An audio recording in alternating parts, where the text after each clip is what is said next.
Cześć, witam serdecznie. Dzisiaj odcinek z cyklu Co słychać Fish Room. No, dużo do gadania jest, więc odcinek będzie długi. Zaczniemy sobie od domu.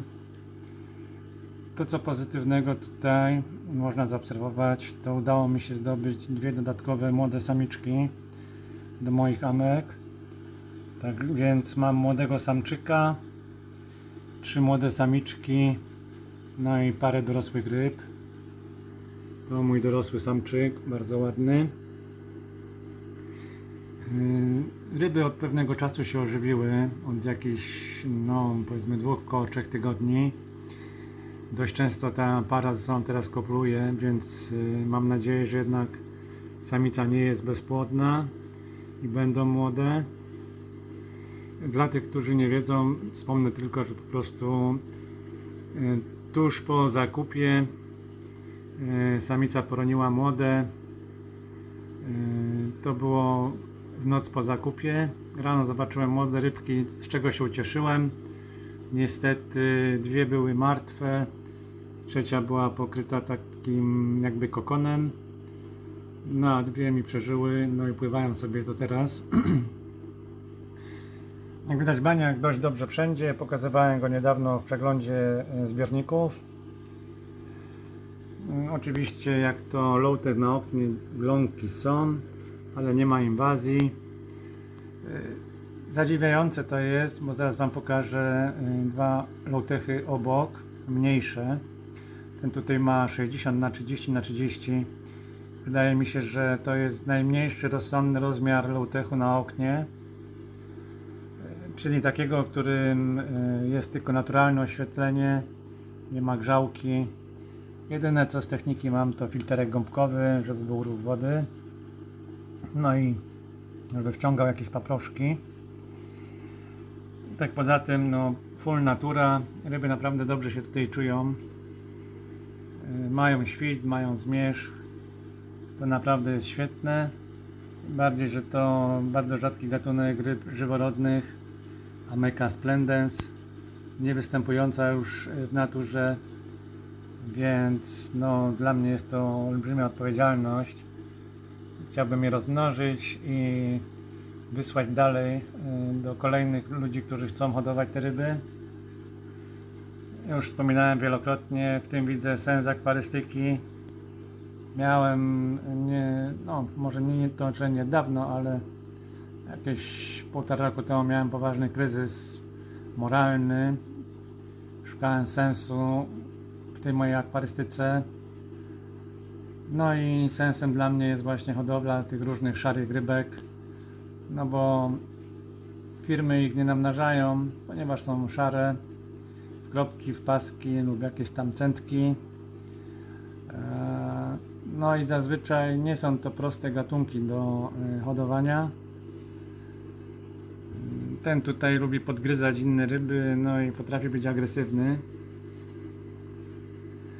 No ale jak widzicie, dobrym przykładem jak ten zbiornik się rozwija jest to, że od samego założenia, to było gdzieś w lutym, nie czyściłem tej przedniej szybki. Raz na 1,5 miesiąca podskrobię tutaj. Ostatnio chyba właśnie za 2 miesiące, nie, ostatnio zrobiłem to przed kręceniem filmu, tak żeby lepiej można było obserwować te ryby, chociaż nie czyściłem, przepraszam, pomyłka, nie czyściłem tych szybek. No po prostu ten low-tech zaskoczył. To jest świeży low-tech, w sensie takim, że no po prostu założyłem go od podstaw. W lutym mam inny, który też pokazywałem w przeglądzie. Ten akurat nie jest świeży, w tym sensie, że przeniosłem akwarium z piwnicy do domu. Natomiast zaraz Wam pokażę glonozę w 2 mniejszych low-techach. No niestety jest to strasznie denerwujące i no, z tego co zaobserwowałem, małe zbiorniki się nie sprawdzają na oknie. może inaczej, sprawdzają się, ale no, glonieją na potęgę. Natomiast ten i ten drugi 60-litrowy, owszem, są glonki, ale nie ma inwazji i po prostu łatwiej jest wytworzyć tą równowagę. Zobaczmy sobie obok. No to mój kot, który mi zmarł, jego urna jest ze mną cały czas. Zobaczmy sobie. No tutaj mam Quintinę atrizonę. To rodzaj takiej żyworódki z Kuby. Ryby są endemiczne dla Kuby. Miniaturowa żyworódka, idealna do małego akwarium. To pan sobie tutaj uciekł. Dość płochliwe. Tutaj pani. A co tydzień wyciągam stąd kulę glonów. Ale nie wiem, czy to dzięki tym glonom, przede wszystkim dzięki światłu słonecznemu. No, a glony rosną poprzez to, że właśnie jest światło słoneczne. Pojawił się w końcu na rybek. Tak więc akwarium jest zgloniałe, ale jeżeli komuś tak jak mnie zależy na rozmnażaniu ryb, no to cóż, trzeba się pogodzić z tym faktem. Za jakiś czas po prostu zastąpię te kostki czymś większym. Myślałem o akwarium 50×30×30. To już będzie 50 litrów. O kurczę, straciłem ostrość. To już będzie 50 litrów, więc może tam się uda wytworzyć na tyle dużą równowagę, że nie będzie takiej inwazji. No a póki co trzeba się cieszyć narybkiem, który tutaj widać. Jest go więcej, ale on jest poukrywany tutaj w tym glonie. Najwyraźniej tym małym rybkom to pasuje. No więc cóż, no. Albo człowiek hoduje rośliny w akwarium, albo skupia się na rybach. Ja skupiam się na rybach. Wspominałem już wielokrotnie, że rośliny są dla mnie użytecznym dodatkiem estetycznym. No i tak jak też mówiłem, pomagają oczyszczać wodę.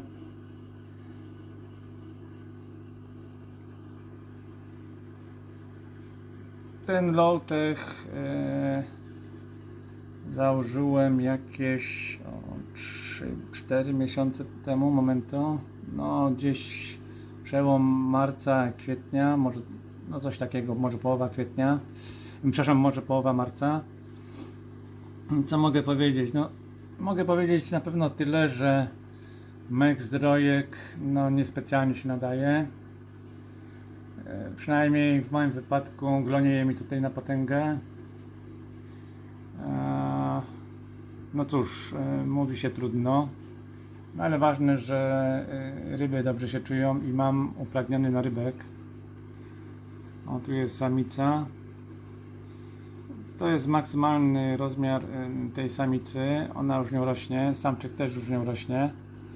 Więc idealne akwarium dla tych ryb to według mnie no 60 litrów, takie 60×30×30 lub też no, może być też 50×30×30, 50-60 litrów. Mogą oczywiście żyć w takiej kostce. Ta kostka ma 30×25×25, z tego co pamiętam. Około 30 litrów to chyba powinno być. Taki litraż jak widać też jest ok. I nawet dość sporą populację tych ryb można by było tutaj trzymać. Ale chciałbym im sprawić większy baniak ze względu na to, że dość męczące jest to wyciąganie ciągle glonów. Stresuje to też ryby. No i to jest według mnie największy przyczynek ku temu, żeby to zmienić. Obok mam kolejne gloniszcza. Chociaż tutaj udało się trochę lepiej. Cofnijmy. Glonów jest dużo, ale zaobserwowałem, że monoselenum tutaj sobie bardzo dobrze radzi. No i wygrywa konkurencję z glonami. W odróżnieniu od tego mchu zdrojka, muszę rękę zabrać. W odróżnieniu od mchu zdrojka nie glonieje mi na potęgę. O, i nie ma ostrości. Momentu. No, ciutę się udało poprawić. Jak wiecie, miałem problem z tym, że nie chciałem się rozmnażać. Te drobniczki, jednodniówki Heterandra formosa, ale odkąd są tutaj na oknie, pojawiło się sporo młodych rybek. O, tam można zobaczyć już taką podrośniętą, ale widziałem przed chwilą tutaj takiego malutkiego oseska. Gdzieś tam uciekł. Ustawicznie pojawiają się młode, co jest niezwykle fajne. Bardzo mnie to cieszy. Kurczę. O, wreszcie udało mi się ustawić tą ostrość. Dodałem też odrobinę karmy, w związku z czym wypłynęło trochę jej więcej. Tą kolonię mam dosyć sporą tutaj. No, trzeba będzie im sprawić większe akwarium. W końcu zacząłem się rozmnażać. Ten lołtek ma tyle samo co ten obok. Zakładałem obydwa równocześnie. No i tak jak wspomniałem, patrząc na monosolenum, całkiem nieźle sobie radzi, więc chyba zrobię tak, że wyłożę całe dno tutaj tym monosolenum. Już podniosłem filterek gąbkowy do góry. No, nie wygląda to fajnie, wiem, ale z czasem zarośnie przez to monosolenum i nie będzie go widać tak bardzo. To, czym karmię, to zobaczcie sobie, to jest coś takiego, booster. Całkiem niezły ten booster Denerle dla gupików. No, gupiki i spółka. Tam można zobaczyć sobie podrostki. One już będą miały ponad miesiąc. No ale grupa naprawdę mi odżyła. No cóż, to wpływ słońca i przede wszystkim światła UV. Jak widać, te ryby to potrzebują. To jest wada niestety fishroomu. No jak to w życiu, wszystko ma swoje zalety i wady. W fishroomie no nie mają moje ryby dostępu do UV. I no w wypadku większości gatunków nie ma to jakiegoś znaczącego wpływu na ich rozmnażanie się. To jednak po niektóre gatunki kuleją mi, w związku z tym lepiej się rozwijają w takich warunkach. No i oczywiście tutaj mają świt, zmierzch. Plusem tego jest to, że ryby przestały być płochliwe. No, lepiej wyglądają według mnie. Trzeba jeszcze wziąć pod uwagę to, że ja przecież pracuję, więc u mnie światło w fishroomie zapala się o godzinie 15, jest do godziny 12. Przypuszczam, że w jakiś sposób zaburza to zegar biologiczny tych ryb. No i owocuje to właśnie tym, że no nie chcą się rozmnażać. Jak wspomniałem, nie w przypadku wszystkich gatunków tak jest, no ale no przynajmniej w przypadku tej Heterandry formosy na pewno potwierdza się fakt, że światło dzienne ma olbrzymi wpływ na te ryby. Kiedyś w Polsce hodowałem je z dużym powodzeniem pod lampą rtęciową, no ale obecnie tych żarówek nie można kupić, ponieważ Unia zakazuje, są niebezpieczne, mają rtęć w sobie. Tak jak zlikwidowali termometr rtęciowy, jest ten badziew elektroniczny. No ale wtedy właśnie dzięki tej lampie, która miała dużą część zakresu UV, po prostu miałem multum tych drobniczek jednodniówek. Rozmnażały się tam na potęgę. Na fishroomie, gdzie oszczędzam na prądzie, no to mam minimalne światło. No niestety negatywnie to się odbijało na populacji. No ale zobaczymy, może akurat ta kostka będzie działać. Wyciągam z niej tyle samo glonów co z tej obok, ale no widzę, że właśnie jest szansa w tym monosolenum. Nie wszystkie gatunki roślin da się w takich warunkach hodować. Kryptokoryny kiepsko przędą, powiem szczerze. Patrząc tutaj z boku, no ta akurat rośnie, to jest Venti Brown, no ale są na liściach glony niestety. Ale powiedzmy, że pyka sobie, więc może też ten lołtek jakoś się tam rozwinie. Tutaj miałem inny kultywar, no to ten, o, jest osesek. No także to piękny dla mnie widok. W końcu udało mi się je rozmnożyć, no i ustabilizować tą populację. Niby taka prosta rybka, a wcale nie prosta. Albo mnoży się na potęgę, albo po prostu kuleje ta grupa. No i jak widać, pasują mi te gloniszcza. No cóż, w naturze często... O kurczę. No i już mam lipę, wypławek. Zawlokłem sobie wypławki. O, kicha. No nic, trzeba będzie przynieść na planarię. To jest przekleństwo, te wypławki. Najgorszy syf, jaki można, że tak powiem, chwycić w akwarium. No ale przez to, że karmię mrożonym pokarmem, no to co jakiś czas gdzieś mi się te wypławki pojawiają. Ale kicha. No nic, dobrze, że mam no planarię. To za chwilę będę robił kurację w takim razie. W innym wypadku, jeżeli tego nie zrobię, to będę miał kichę i wypławki wykończą mi ten narybek.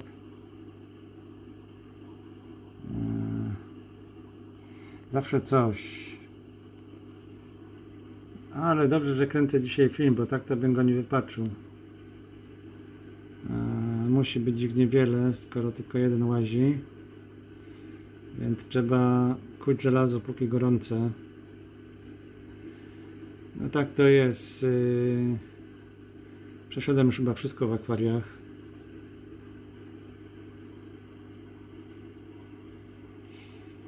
No cóż. Kicha. Dobra, chodźmy zobaczyć pozostałe lołtechy.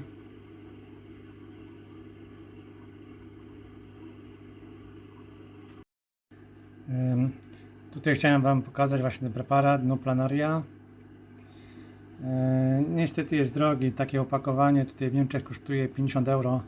W Polsce jest to jeszcze droższe, sprzedawane jest na takie szalki. Pamiętam. O, to są takie łyżeczki. Przy pomocy tego się dawkuje no planarię. Tak jak widać, tu jest dawkowanie. Trzeba trzykrotnie podawać. Ja stosuję zazwyczaj zwiększoną dawkę. Daję podwójną po prostu dawkę. Nie szkodzi to rybom. Wadą tego preparatu jest to, że zabija ślimaki. Znaczy wadą jak wadą. Może być to zaleta też. Ale problem jest taki, że jeżeli macie dużo ślimaków w akwarium, szczególnie, kurczę, znowu ostrość. Szczególnie jeżeli macie dużo świderków w podłożu, no to te świderki padną, no i będzie się kiełbasić baniak przez kilka tygodni. Może nawet paść akwarium, jeżeli tych świderków jest naprawdę dużo. No i jedynym wyjściem jest wtedy lezie kolejny. Jedynym wyjściem jest po prostu zmieniać wodę 2-3 razy w tygodniu. No i czekać, aż przestanie akwarium kwitnąć, bo ewidentnie będzie Wam kwitnąć. Teraz Wam pokażę, jak przygotować tą no planarię. Niby jest to oczywiste, ale może takie nie być dla kogoś. Pod żadnym pozorem nie wolno jej wsypywać do akwarium, ponieważ ryby ją zjedzą i umrą. To jest 100% pewności. Trzeba pobrać troszeczkę wody z akwarium, wsypać tą szalkę do pojemniczka z tą wodą, rozmieszać na taką emulsję białą, a następnie wlać do akwarium. No planaria, to widzicie taki biały proszek. Jest to preparat naturalnego płodzenia, podobno z kurkumy. Ja sobie trzymam to pencetą, zatarcie tym oczu nie jest fajne, więc trzeba na to uważać. Wsypujemy. Pyk. Wrzucam to do pojemnika z powrotem. No i trzeba to rozmieszać. Momento.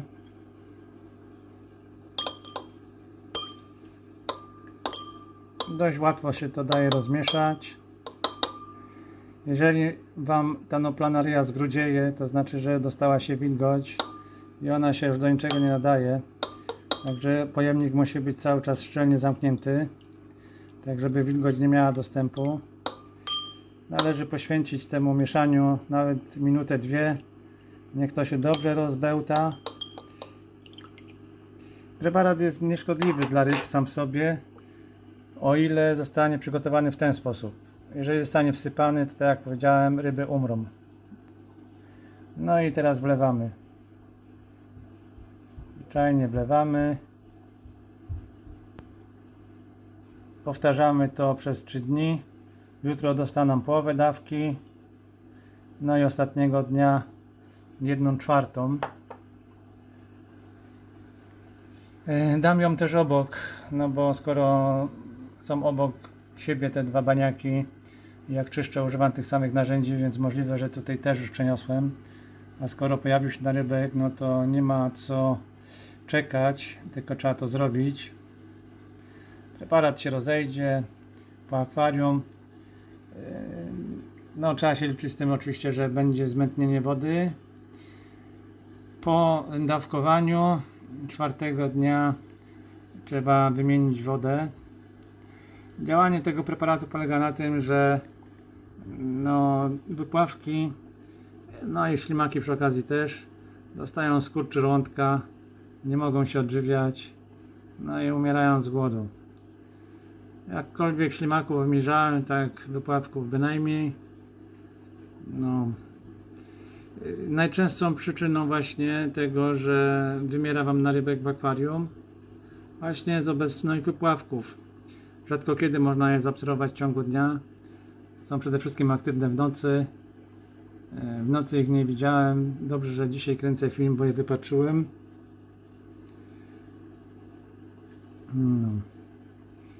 Dobra, chodźmy do następnych akwariów. Byłbym zapomniał. Chciałem Wam pokazać kwitnące limnobium.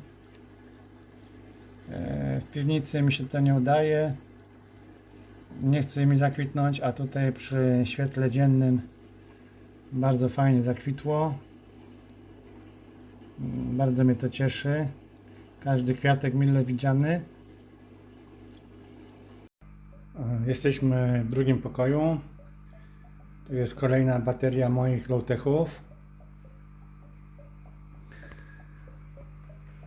Zaczniemy sobie od tego akwarium. Już widzieliście w przeglądzie zbiorników. Są tutaj moje limki Nigro Fasciata Migro Rain. Wiele tutaj nie będę opowiadał, bo już widzieliście to akwarium. Nic się nie zmieniło od tego czasu. Jak widzicie, 60 litrów, które sobie fajnie naprawdę wszędzie na oknie. Obok mam dość rzadkie gambuzje. Gambuzia sexradiata candelaria. Nie ma takiej aż glonozy jak w tych kostkach, ale tu z kolei robi mi się ustawicznie zielona woda. Wcześniej miałem te ryby na dole, ale przeniosłem je z tego względu, że słabo mi się tam rozmnażały. Muszą mieć chyba dodatek jednak tego promieniowania UV. Zobaczymy, jak to będzie. Są tutaj od miesiąca. No, póki co nie ma na rybku, ale widzę, że się połowały. Momento, dam im ulubioną karmę. Te dorosłe ryby to są ryby z odłowów, One no, nie jedzą za bardzo suchej karmy. W zasadzie jedyne co naprawdę lubią to są komary, jak to gambuzy zresztą. Damy im tutaj trochę komarów. Mam z beczki. Sekundo. No, są. Przypłynęły do komarów. Gonitwa teraz.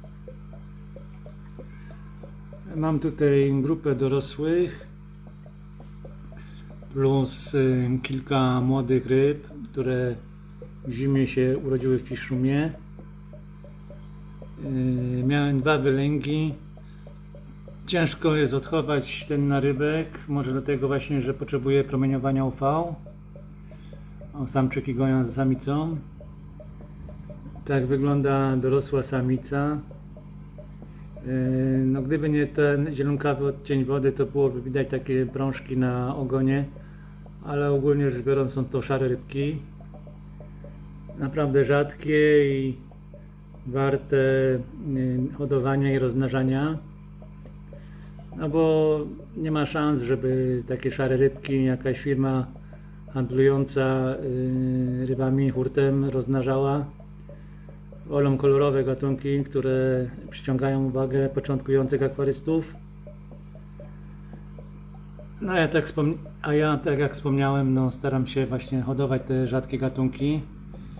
No i jak tylko są chętni, to wysyłam je. Obok widzimy pana, jest dużo mniejszy. W zasadzie bardzo podobne ryby do gupików. Ten gąszcz tutaj, który widzicie, to najazd guadeloupensis, czyli tak zwany gupy grass. Tak poza tym tutaj mam inne low-techy. To już są super low-techy. Niewiele ryb tutaj mam, więc nie potrzebuję ekstra natleniać wody. Znaczy natleniać, no nie muszę mieszać tej wody tak bardzo. To jest grupka Limit Tridens. 3 samice i samiec. Samiczki mają taką kolorową plamkę na grzbiecie. No, samczyk jest dużo mniejszy. Tu jest jeszcze jedna samica, taka już dorosła, pękata. Mam nadzieję, że w końcu pęknie. Przeniosłem je tutaj, ponieważ nie chciałem się rozmnażać w Fiszrumie. To całkowicie techniczny zbiornik. No, zobaczymy, czy się rozmnożą. Mam taką ogromną nadzieję. Ponoć z tą Limką Tridens to różnie bywa. Ta roślina tutaj to Ceratopteris cornuta.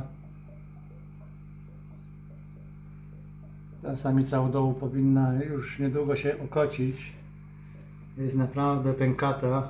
Obok jest samczyk. Ale jest naprawdę pękata. Czekam, kiedy w końcu rzuci młode.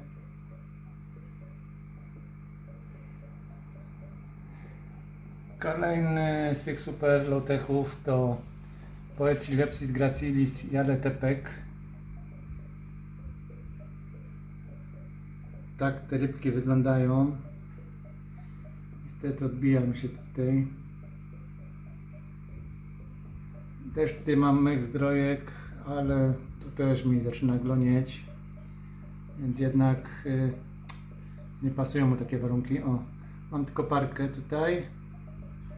Przed chwilą przepłynął samczyk. No, ale się schował. Też czekam na młode. Od niedawna są u mnie tutaj. Kolejne, co my tu mamy, to jest gatunek miniaturowej żyworódki. Nazywa się Poeciliopsis gracilis. To już dorosłe ryby. Są takie żółto-pomarańczowe z czarną plamką na grzbiecie. Samica i samiec dokładnie tak samo barwione. z tym, że no, u samca można zaobserwować to gonopodium. Samica jest nieco większa. A w tym ostatnim, najmniejszym jest coś, czego nazwy nie umiem wymówić. Poczekajcie. O kurczę, o jest ostrość. To co tu widać to młode półdzióbki Hemiramphodon chryzopunctatus.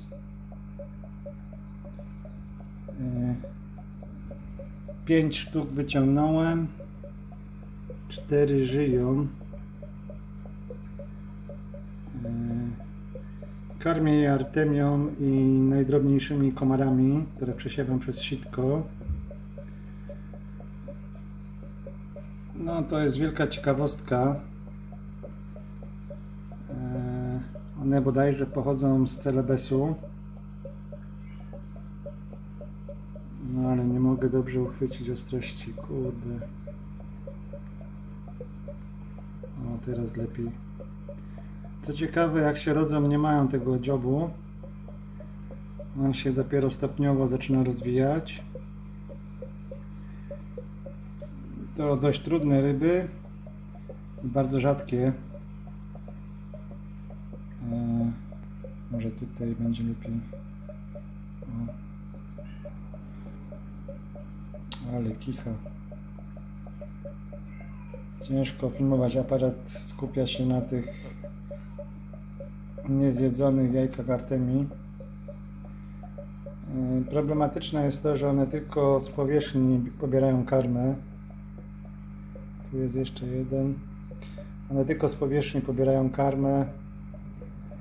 No i w związku z tym no artemia jest dobra, ale one zjadają tylko tą artemię, która będzie przy powierzchni pływać. Zobaczę, może u dołu da się zobaczyć. O, przez moment była ostrość, super. Jest.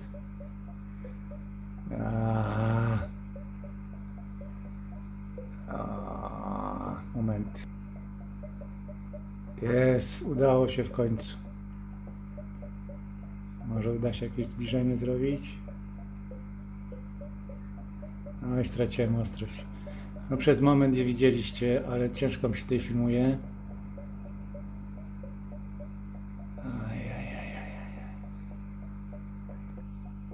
O, jest. Jak widać, one są takie nieruchawe, stoją w miejscu. Karma musi praktycznie do nich przypłynąć. Dlatego trzeba dość dużo tej artemii dawać. Dobra, poddaje się. Dość dużo tej artemii trzeba dawać. No i w związku z tym później zalegają nam babrożki. No ale 2 razy w tygodniu zmieniam im wodę, to cysam to co opadło. Zobaczmy sobie dorosłe. Tutaj są dorosłe ryby. Tak one wyglądają. Półdzióbki można trzymać właśnie w takim płytkim akwarium, nie potrzeba więcej wody nalewać. One w zasadzie zazwyczaj tylko przy powierzchni stoją. No chyba, że są głodne, no to penetrują akwarium. Karmię je wyłącznie żywą karmą w postaci komarów. Dawałem im też szklarkę, czyli kurczę, mam w głowie Weissmücken Larven. Mieszkam w Niemczech i te słowa mi się cały czas na myśl przywodzą. Chodzi mi o wodzienia. No, ogólnie rzecz biorąc, akwarium dla półdzióbków powinno być płytkie, czy też no, po prostu może być płytkie, nie ma żadnej potrzeby, żeby było głębokie, no ale powinno mieć odpowiednio dużą powierzchnię i no, żeby na ryby, które się wylęga, miało się gdzie schronić, powinno być sporo takich roślin pływających tuż pod powierzchnią. Zobaczymy, czy uda mi się nagrać którąś z ryb. One są płochliwe, nie chcę ich straszyć. Tam mamy jedną z ryb. ale kurczę, uciekły od przedniej szyby. Jak wspomniałem, dość płochliwe są. O, udało mi się trafić jedną z ryb.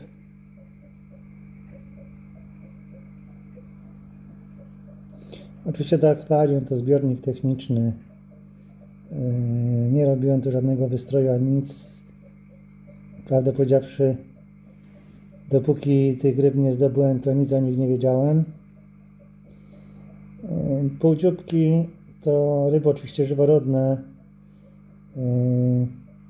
Charakteryzują się bardzo ciekawym kształtem pyska. Zazwyczaj jest to właśnie taki dziób przypominający ptasi, przy czym dolna szczęka zazwyczaj jest krótsza od górnej, dlatego nazywają się półdzióbkami. Powinny mieć widoczne takie złotawe centki na ciele, dlatego nazywa się Chryzopunctatus, czyli półdzióbek, złotopunkty, czy jakoś tak to można by przetłumaczyć. O, fajno jest, że okazało się, że się rozmnożyły, bo pochodzą one ze strony Unterwasser, ze sklepu internetowego. No i to co widać to jest szklarka, taka dygresja. Jak widzicie, sporo je pływa, ale niezachętnie ją zjadają, wolą komary.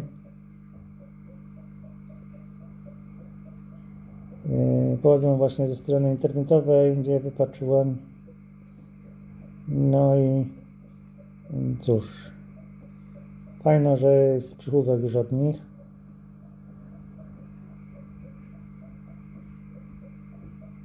Super ryby. O, teraz mi się udało zbliżyć ładnie. No, półdzióbki to naprawdę fajne ryby, ale nie polecam początkującym akwarystom. Najważniejsza rzecz, jaką musicie zrobić, to przykryć szczelnie akwarium. Inaczej stracicie swoje ryby. Te ryby niesamowicie skaczą. Zatem między powierzchnią wody a szybą musi być minimum 15 cm. Dlatego, że ryby mogą wyskoczyć i złamać tą szczękę, a wtedy już jest po rybie i już po ostrości też. Dobra, to zobaczmy sobie kolejny techniczny baniak. Tutaj chciałbym Wam pokazać kolejny gatunek półdzióbka, Nomoramphus liemi.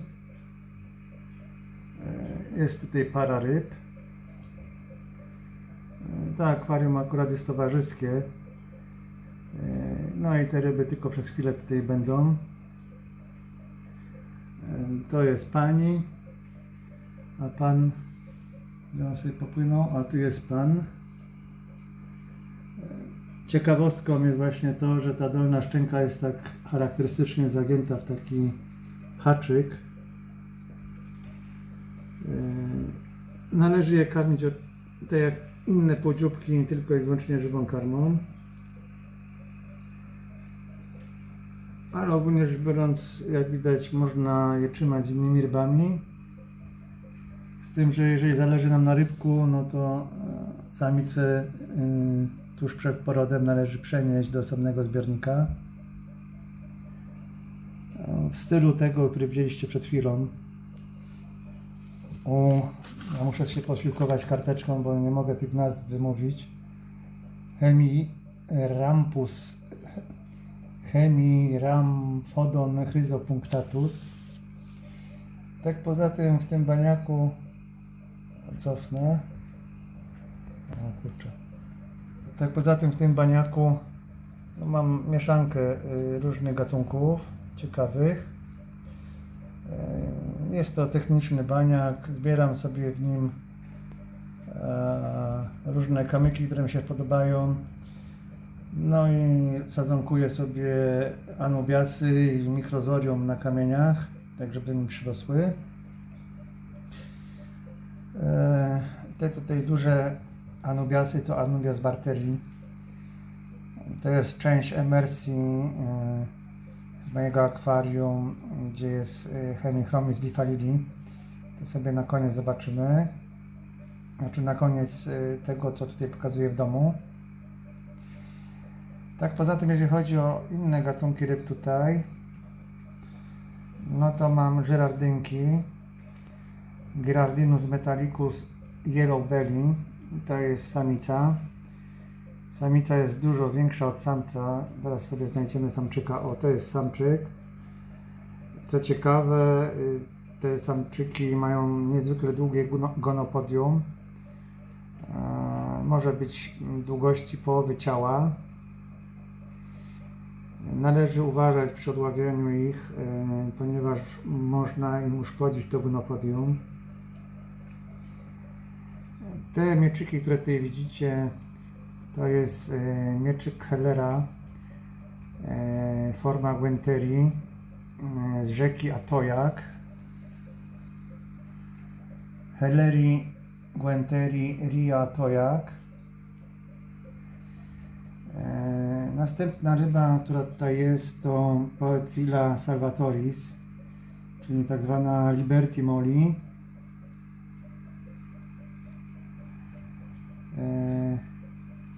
Są tu też Phalichthys ferwerferi. Wiesz, one są, gdzieś tam są pod anubiasami. Mam także dwie samice Olomni, czyli Alphalo cultratus. Niestety mam te ryby od Tomasa, ale Tomas nie ma już samców, ma dużą grupę samic. Postanowiłem wziąć sobie dwie, może akurat się okocą. O te Olomnie bardzo trudno, więc no, jest to jakaś szansa.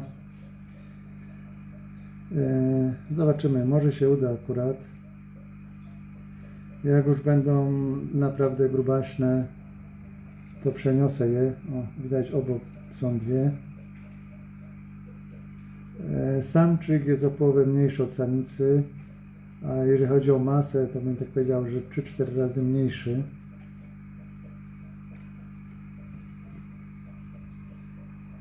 Jak na baniak techniczny uważam, że całkiem fajny. Z czasem rozdzielam sobie te ryby. Na pewno półdzióbki powinny być osobno. O, tam też jest limka, limia islai. Niestety mam tylko jedną, ale to nam wyjaśnię później. Pękł mi baniak, gdzie je miałem. Została jedna. Były tam też właśnie te żyrardynki, ale żyrardynkom się bardziej udało. No nic, będę musiał zdobyć znowu te linki.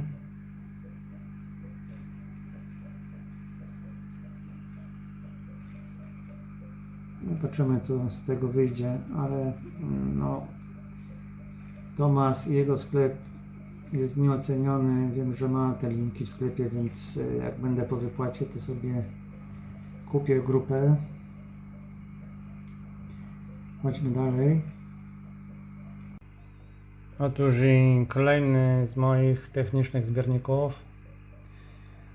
No, moje techniczne zbiorniki jednak mają troszkę tam wystroju. No ale tak jak wspomniałem, po prostu zbieram materiały na różne akwaria. No i mogę poeksperymentować sobie z różnym wystrojem.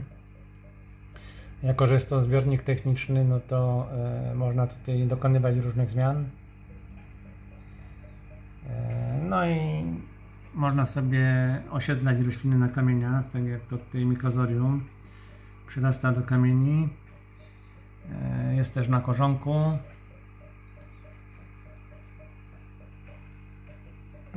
Jeżeli chodzi o ryby, które tutaj mam, te tutaj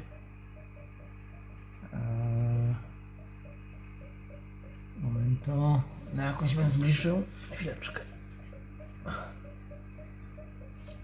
No, towarzystwo dość ruchliwe jest. Wszystko co tutaj pływa jest żyworodne.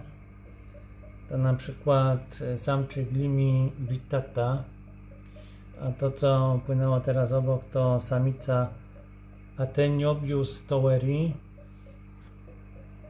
Ateniobius toweri to endemit pochodzący z Meksyku, występuje tylko w jednym stanie. Jeszcze nie mam od nich młodych, ale czekam. Ryby mam właśnie też z tej strony Unterwasser.de. No, kupiłem je dużo mniejsze, są już tutaj z 1,5 miesiąca do 2. No i z czasem samce powinny mieć niebieski ogon.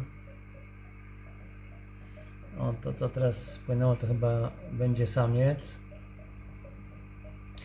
Mam ich tu 8, więc jest duża szansa, że będę miał jakąś parę. To tutaj to młoda Molinezja, dzika oczywiście, Poecilla mexicana Mizolha.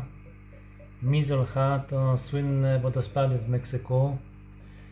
No i spod tych wodospadów pochodzą moje Molinezje Mizolha, ale są jeszcze młode i niewybarwione. Z czasem samce zyskają obwódkę na ogonie, taką żółto-pomarańczową. Gdzież wy jesteście? Taką żółto-pomarańczową. No i ostatni gatunek, który tutaj posiadam, to mieczyki Hellera Yucatan 2. Niestety z 4 ryb, które posiadam, wszystkie okazały się samcami być. Tutaj widzimy całą grupę. No, zdobycie samicy to Lipton straszny. Co ciekawe, jeżeli sobie cofniecie i zatrzymacie w momencie, kiedy są 4 wszystkie ryby, można zaobserwować po długości miecza, jak dojrzewały te ryby po kolei. Ten samczyk o największym, najdłuższym mieczu jest najmniejszy z nich,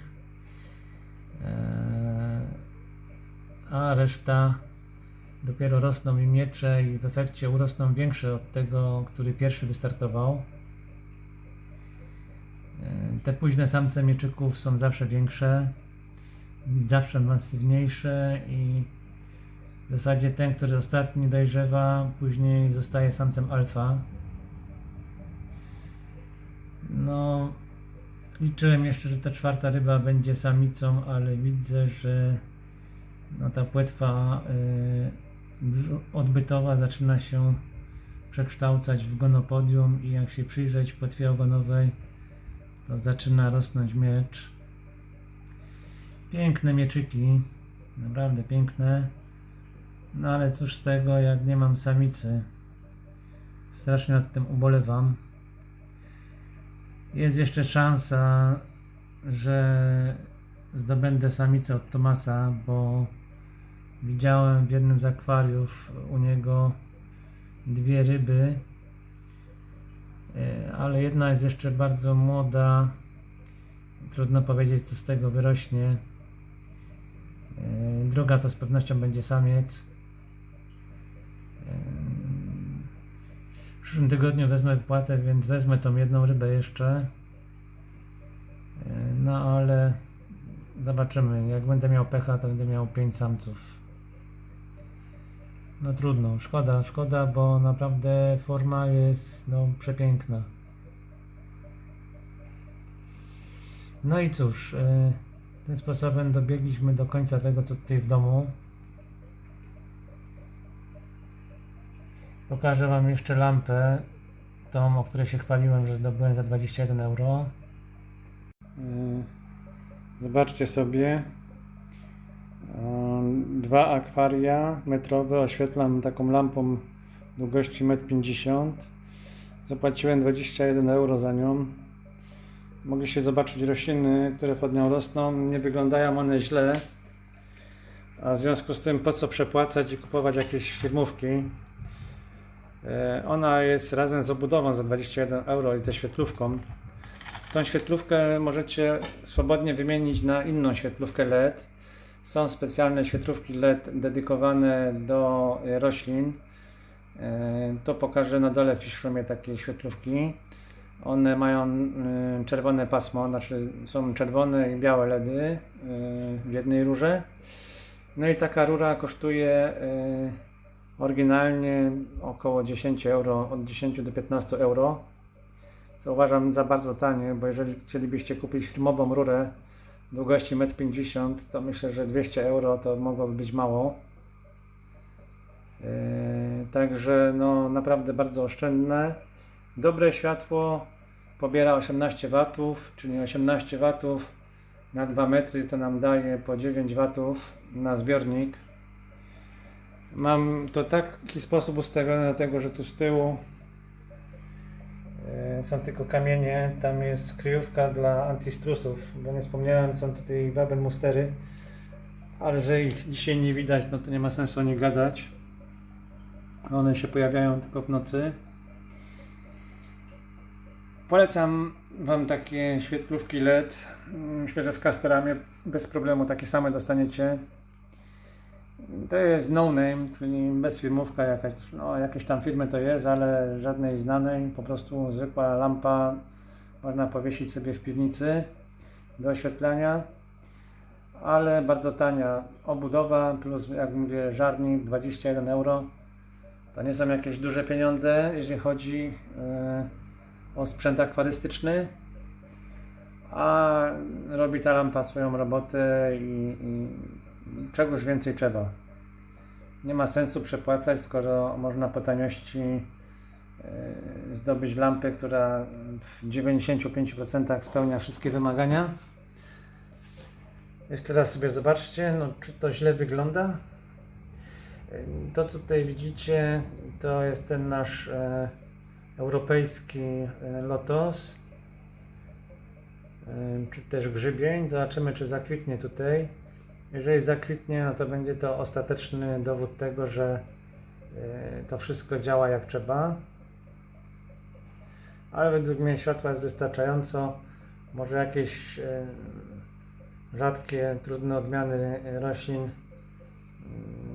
wymagają trochę mocniejszego światła, czy też światła innej barwie, ale jako przykład tego, że ta lampa jest naprawdę dobra i daje rady, dam tego tutaj Anubiasa Nana, formę z wariegacją. Zobaczcie, jak ładnie ta wariegacja wygląda tutaj na tych Anubiasach.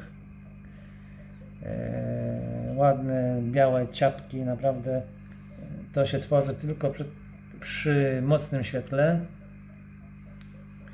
o odpowiedniej barwie. Przypuszczam, że gdybym tutaj zastosował ten żarnik, tą rurę dedykowaną do roślin, to te liście byłyby całkowicie białe, tak jak tamten na przykład. No i zauważcie, że pod tą lampą nie ma żadnych glonów. Po prostu nie ma i tyle.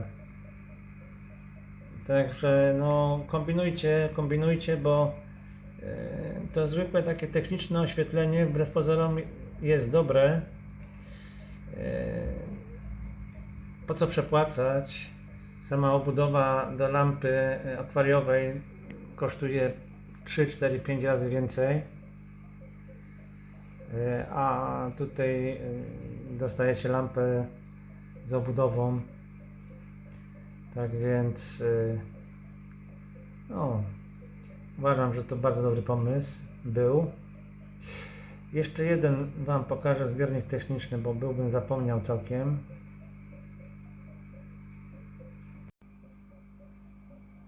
To ostatni z moich zbiorników technicznych tutaj w domu.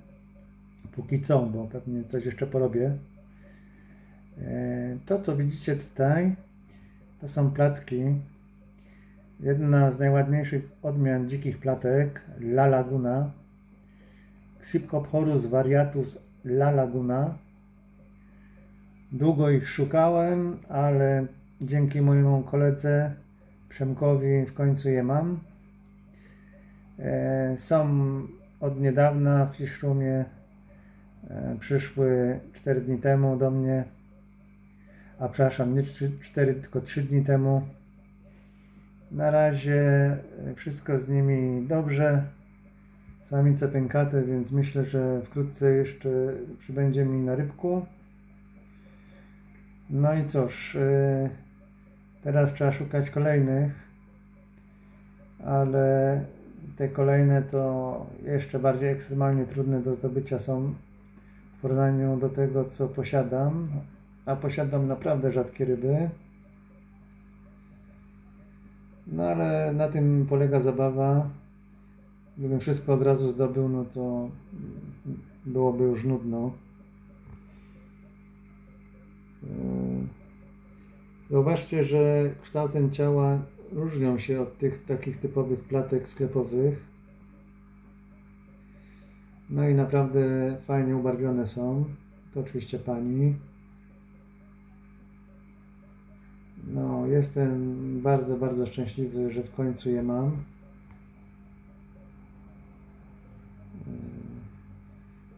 Mam 3 pary. No i liczę, że wkrótce pojawi się narybek. Na razie są tutaj. To jest kwarantanna.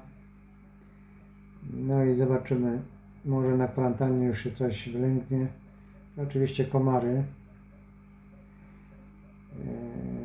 Obecnie komary to rarytas. Nie idzie kupić już tego w sklepie, ponieważ Unia Europejska w swojej mądrości wprowadziła zakaz handlu larwami komarów. Nawet mrożonych już nie można kupić. Oczywiście to dla naszego dobra, bo mogą jakieś te złe gatunki komarów się osiedlić w Europie, tak jakby nie mogły po prostu przylecieć albo nie zostać przywiezione razem z owocami czy w kontenerach z Bóg wie kąt. No ale idioci unijni próbują udowodnić, że są na coś potrzebni i tworzą prawo dla debili. No cóż, a my musimy żyć i niestety się dostosować. Okej, to tyle z domu. Myślę, że podzielę ten film na 2 części. Pokażę najpierw to, co w domu, potem to, co w piwnicy. Inaczej film trwałby 2 godziny. Pozdrawiam serdecznie.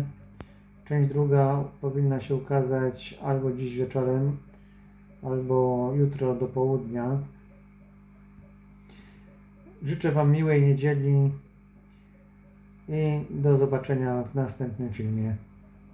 Cześć!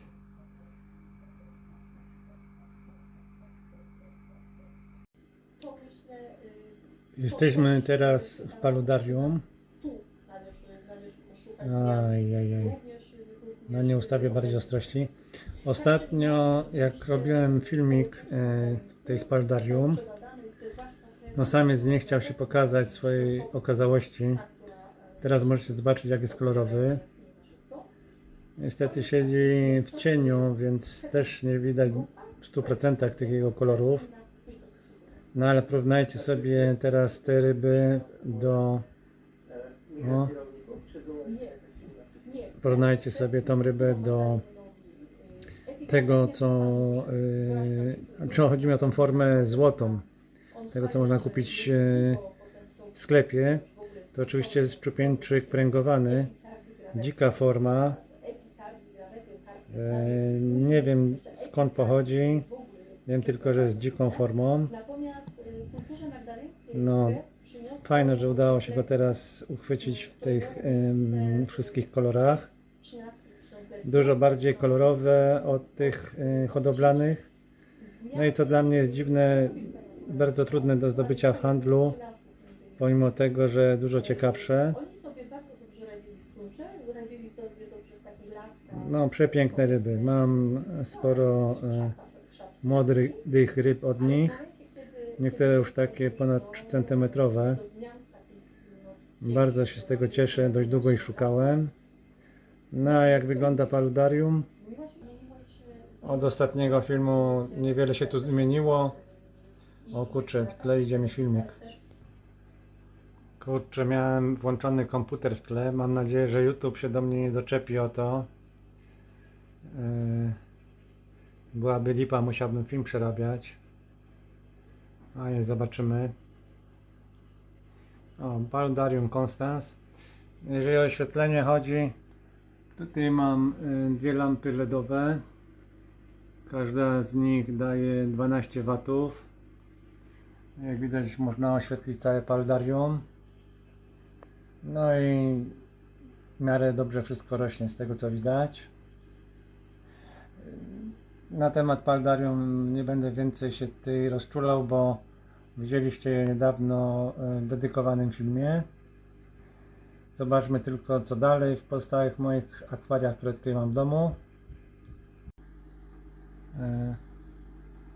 Tutaj zmieniło się troszeczkę, to znaczy przyciąłem hygrofilę.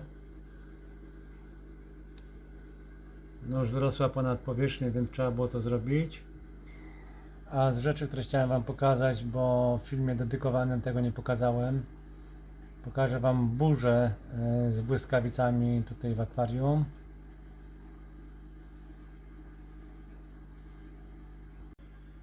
Tak to wygląda. Błyskawice. Ponoć góra racza lepiej się rozmnaża, gdy właśnie stymuluje się ją stukaniem w szyby po nocach i robieniem im burzy w środku nocy. Wszystko mi się teraz odbija. No, tak to wygląda.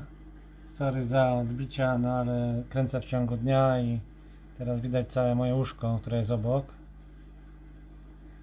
Fajna sprawa ta lampa.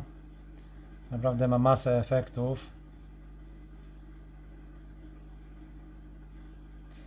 Dobra, a teraz zobaczymy sobie już ostatnie akwarium, jakie tutaj posiadam w domu. Jeszcze jeden błysk niech będzie.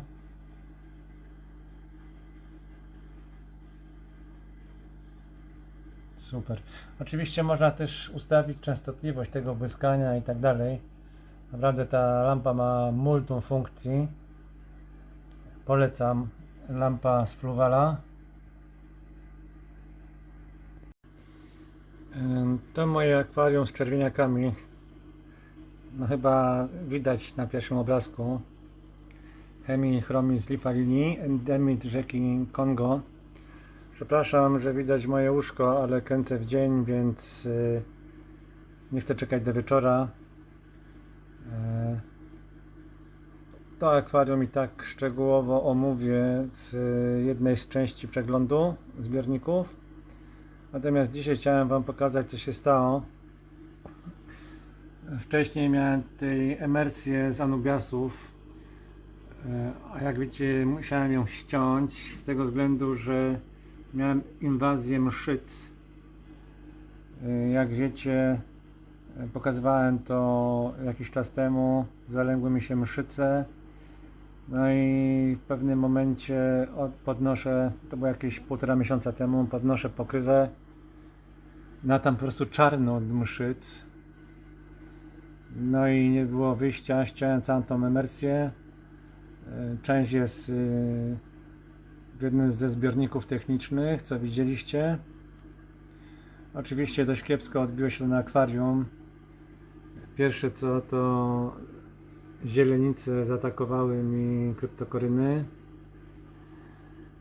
To bardzo rzadki kultywar kryptokoryna siamensis varietes cordata forma rosa nervic. Skomplikowana nazwa. No ale niestety zgloniała mi. Obecnie już baniak się ustabilizował, rosną nowe, ładne liście, niezgloniałe, ale przez chwilę była naprawdę lipa. Oprócz tego mam tu też świeciki kongijskie, które olbrzymie urosły. Są naprawdę przepiękne. Są też sumiki Synodontis. No i mam takie ryby, które nazywają się Sohelius reticulatus. Dam karmę, to wypłyną wszystkie ryby. Jeszcze raz sumika widać. Nie muszę dawać karmy. Wypłynęła. To są ryby podobne do kosiarek tych polskich, tych, które są sprzedawane w Polsce, ale dużo sprawniejsze w zjadaniu glonów. Mam ich tutaj 5. Te ryby przez całe życie żywią się głównie glonami.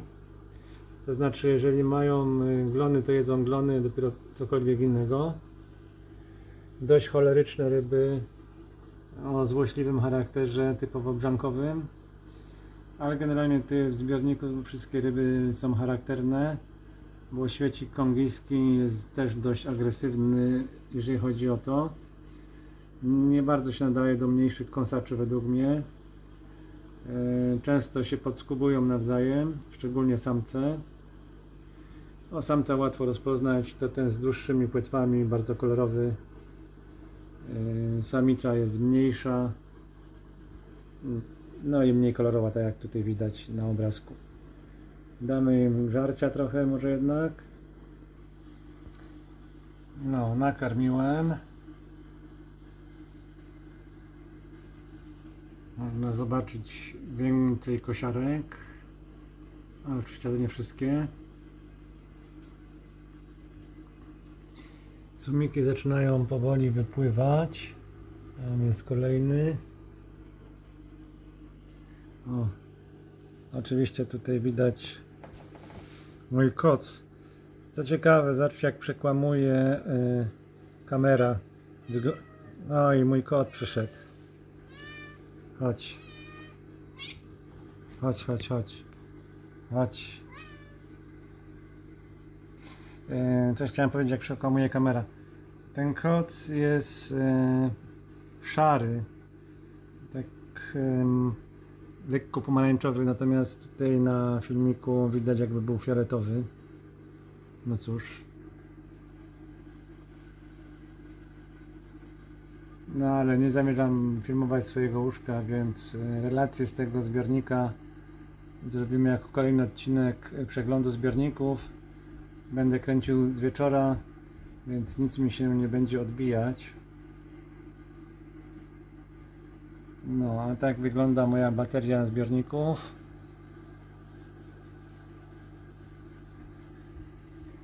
Mam ich trochę już w domu. No cóż, jak się zacznie zbierać, to ciężko przestać. Pozdrawiam, zapraszam do drugiej części. Tak jak wspomniałem, ukaże się albo dziś wieczorem, ale myślę, że raczej będzie jutro, jakoś może po południu, bo z tego co widzę, to już się zrobił naprawdę długi film. A pokazując Wam La Laguny, zapomniałem, że mam jeszcze do pokazania Paludarium i 2 pozostałe akwaria. Pozdrawiam serdecznie, jeszcze raz miłej niedzieli i cześć.